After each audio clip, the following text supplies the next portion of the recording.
इस वीडियो के अंदर गाइस हम लोग बात करने वाले हैं आईएनडी मनी ऐप के कई सारे चार्जेस के बारे में, चाहे फिर वो इंडियन स्टॉक से रिलेटेड हो या फिर यूएस स्टॉक्स के अंदर अगर आपको पैसा डिपॉजिट करना है, विड्रॉल करना है, म्यूचुअल फंड में इन्वेस्ट करना है, एफडी करानी है, तो आईएनडी मनी कई सारे यहाँ पे टाइप के चार्जेस वगैरह अब चार्ज करने लग गया है, जो कि लेटेस्ट जितने भी चार्जेस होंगे उन सभी को हम लोग यहाँ पे डिस्कस करने वाले हैं। तो देखिए गाइस, सबसे पहले हम लोग बात करते हैं सिंपली यूएस स्टॉक्स अकाउंट्स को लेकर। तो देखिए यूएस स्टॉक अकाउंट के लिए कोई भी आपको अकाउंट ओपनिंग फीस नहीं देनी पड़ती है, ना ही कोई एएमसी के चार्जेस है, ना ही कोई ब्रोकरेज वगैरह के चार्जेस है जब भी किसी भी आप यूएस के ईटीएफ या स्टॉक्स वगैरह को बाय करते हैं। लेकिन अभी रिसेंटली आईएनडी मनी ने एक फीस लगाना यहाँ पे चालू कर दिया है, जो है आईएनडी मनी प्लेटफॉर्म फीस के नाम से। सो गाइस, ये कब होता है? जब आप बेसिकली पैसा यहाँ पे जो है डिपॉजिट करने जाते हैं, तब गाइस जो है आईएनडी मनी यहाँ पे 0.75% ऑफ द जो भी अमाउंट होगा उसका एक समथिंग यहाँ पे चार्जेस लेता है, और मैक्सिमम इसके ऊपर उन्होंने क्या जो कैपिंग लिमिट है वो 1000 रुपए की यहाँ पे लगा रखी है। जैसे गाइस आप स्क्रीन के सामने दे सकते हैं, जैसे मैंने अपनी आईएनडी मनी ऐप को यहाँ पे ओपन कर रखा है, और जैसे यहाँ पे मैं ऐड बटन के ऊपर क्लिक करूंगा तो यहाँ पे बेसिकली आईएनडी मनी ने फेडरल बैंक के साथ में टैप कर रखा है। पहले उन्होंने एसबीआई बैंक के साथ में कर रखा था, लेकिन उनके साथ में कुछ इश्यूज आने लग गए, इसलिए उन्होंने बैंक चेंज करके फेडरल बैंक कर दिया। तो जिन्होंने भी यहाँ पे फेडरल बैंक के ऊपर खुलवा रखा है उनका मैं बताना चाहूंगा, एक फिक्स कॉस्ट आती है बेसिकली जब भी आप अपनी आईएनआर को डॉलर के अंदर कन्वर्ट करते हैं।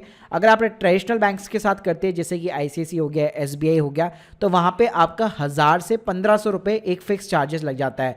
चाहे आप 25,000 को कन्वर्ट करना चाहते हो या 50 को या 1 लाख को या 1.5 लाख को, वो एकदम फिक्स रहता है। साथ में आपकी कन्वर्जन के जो चार्जेस होती है, जो फीस होती है, वो तो लगती ही लगती है। तो गाइस यहाँ पे आईएनडी मनी ने क्या किया था, फेडरल बैंक के साथ में पार्टनरशिप की थी, और वो केवल जीएसटी यहाँ पे चार्ज कर रहा था, जो फिक्स कन्वर्जन कॉस्ट होती है उसको यहाँ पे वेव ऑफ कर रहा था। तो यहाँ पे आप स्क्रीन के सामने दे सकते हैं। अब इन्होंने यहाँ पे क्या कर दिया है, फॉर एन एग्जांपल अगर मैं 25,000 रुपये यहाँ पे जो है कन्वर्ट करना चाहता हूँ डॉलर के अंदर यूएस स्टॉक मार्केट में इन्वेस्ट करने के लिए, तो यहाँ पे आईएनडी मनी जो है एक प्लेटफॉर्म फीस करके यहाँ पे चार्ज करने लग गया है। तो लेट सपोज अगर 25,000 मुझे कन्वर्ट करने हैं तो मेरे को $297 मिलेंगे। 83 का भी राइट नाउ भी एक्सचेंज रेट चल रहा है। जीएसटी के जो चार्जेस है वो 45 रुपीज, जो कि पहले भी यहाँ पे चार्ज करता था, और IND money platform fees 188 rupees की ऑन द 25,000 रुपीज ये चार्ज कर रहा है। तो जैसे मैंने बताया कि 0.75% ये चार्ज कर रहा है, और इसकी जो मैक्सिमम कैपिंग लिमिट है वो 1000 रुपए है। लेट्स सपोज गाइस अगर मैं 4 लाख रुपीज यानी कि मोर देन $4,000 भी अगर यहाँ पे मैं डिपॉजिट करना चाहता हूँ, आप देख सकते हैं यहाँ पे कैपिंग लिमिट हम 1000 रुपए लगी हुई है। यानी कि अगर आप छोटा ट्रांजेक्शन करेंगे तो उसके ऊपर आपको ज्यादा चार्जेस बियर करने पड़ेंगे, अगर आप बड़ा ट्रांजेक्शन करेंगे तो कैपिंग लिमिट यहाँ पे 1000 रुपए की लगी हुई है। इसके साथ में गाइस ये भी बताना चाहूंगा कि यहाँ पे आपको जो करंट एक्सचेंज रेट है वो भी काफी अच्छा मिल जाता है, तो ये एक आपको थोड़ा सा डिफरेंस देखने को मिल जाता है।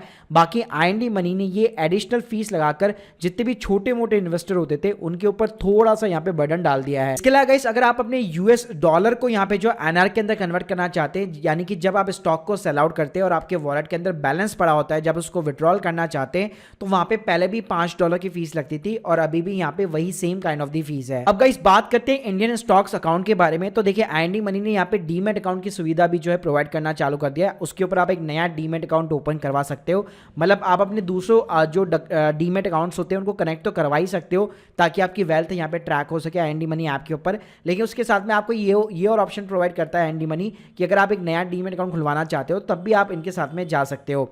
तो देखिए यहाँ पे कोई भी अकाउंट ओपनिंग फीस नहीं है, कोई भी एएमसी फीस नहीं है। लेकिन अगर मैं बात करूँ इक्विटी डिलीवरीज की, तो देखिए इक्विटी में 3 टाइप के ट्रांजेक्शंस होते हैं। एक आपका नॉर्मल इक्विटी डिलीवरीज होता है, आज स्टॉक्स आपने लिया, होल्ड करके फिर आप बेचना चाहते हो तो वो डिलीवरी के अंदर काउंट होता है। उसके बाद में इंट्राडे होता है, और उसके बाद में फ्यूचर एंड ऑप्शंस होते हैं। तो देखिए अगर मैं डिलीवरीज की भी बात करूं तो यहाँ पे ब्रोकरेज जो है 0.05% या फिर 20 रुपये, दोनों में से जो भी यहाँ पे ज़्यादा होगा वो चार्ज किया जाएगा।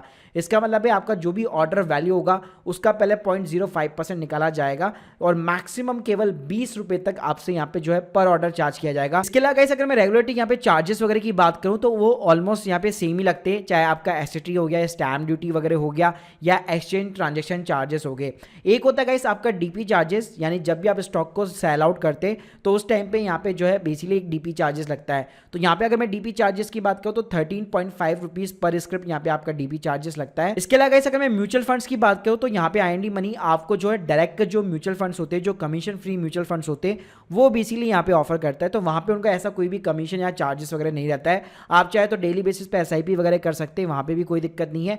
मतलब यहाँ पे सिंपली आपको डायरेक्टली म्यूचुअल फंड्स मिलते हैं, तो यहाँ पे आपका कोई भी चार्जेस वगैरह नहीं लगता है, आप इजीली यहाँ पे एसआईपी वगैरह भी कर सकते हो। और गाइस यहाँ पे जो बेसिकली आपके यूनिट यूनिट्स जो क्रेडिट होंगे, अगर आपने डीमेट अकाउंट खुलवा रखा है आईएनडी मनी के साथ में, तो उनके साथ में डीमेट अकाउंट जो खुला हुआ है उसी के अंदर क्रेडिट होंगे। अगर आपने डीमेट अकाउंट नहीं भी खुलवा रखा तो गाइस यहाँ पे जो एएमसीज होती है डायरेक्टली उनके पास में यूनिट्स यहाँ पे क्रेडिट्स होते हैं, अगर आप यहाँ पे डीमेट अकाउंट वगैरह होल्ड नहीं करते हैं तो। इसके साथ में गाइस ये जो फिक्स डिपॉजिट की भी आपको जो बेसिकली फैसिलिटी प्रोवाइड करता है, जैसे कि बजाज फाइनेंस श्रीराम एफडी के साथ मिलके, या फिर फेडरल बैंक के साथ में मिलके, या फिर एसबीएम बैंक के साथ में मिलके, तो बेसिकली गाइस यहाँ पे भी इनका कोई भी चार्जेस नहीं है। यहाँ पे डायरेक्टली आप एफडी करा सकते हैं और ये जो एफडी का अमाउंट होगा वो डायरेक्टली बैंक के साथ में होगा, जो भी रेस्पेक्टिव बैंक्स होगा या जो भी रेस्पेक्टिव बेसिकली एनबीएफसी कंपनी होगी। साथ में गाइस यहाँ पे ये आपको इंश्योरेंस वगैरह भी प्रोवाइड करता है, और जैसे मैंने बताया था यहाँ पे आप अपना एक जीरो बैलेंस फेडरल बैंक के साथ में अकाउंट खुलवा सकते हैं या फिर एसबीएम बैंक के साथ में खुलवा सकते हैं, जो कि पहले खुलता था लेकिन अब मेरे हिसाब से इस पे नहीं खुलता है। अब जो भी न्यू यूजर्स है वो सिंपली यहाँ पे फेडरल बैंक के साथ में जा सकते हैं। इसके अलावा गाइस इसी ऐप के अंदर यहाँ पे आपको लोन की वगैरह की भी फैसिलिटी यहाँ पे प्रोवाइड करता है, और आप अपने क्रेडिट कार्ड्स वगैरह को भी ट्रैक कर सकते हो, क्रेडिट स्कोर को वगैरह को भी यहाँ पे आप चेकआउट कर सकते हो। तो गाइस ओवरऑल यहाँ पे मैं बात करूँ तो मुझे लगता है आईएनडी मनी को यहाँ पे सबसे ज्यादा जो लोग है वो बेसिकली यूएस स्टॉक को बाय और सेल आउट करने के लिए करते हैं,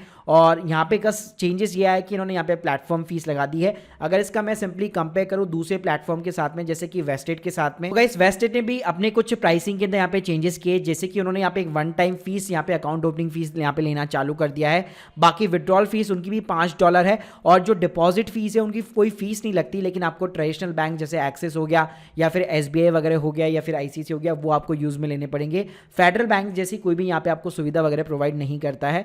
बाकी गाइस इसका कोई ऐसा कोई प्लेटफॉर्म फीस वगैरह नहीं है, लेकिन यहाँ पे विड्रॉल के ऊपर same kind of the charges है, $5 पर विड्रॉल है। तो guys hope you like this video, please subscribe channel. अगर आप लोग की कोई भी डाउट्स है कमेंट बॉक्स में जरूर बताइएगा। Thank you guys, thank you very much.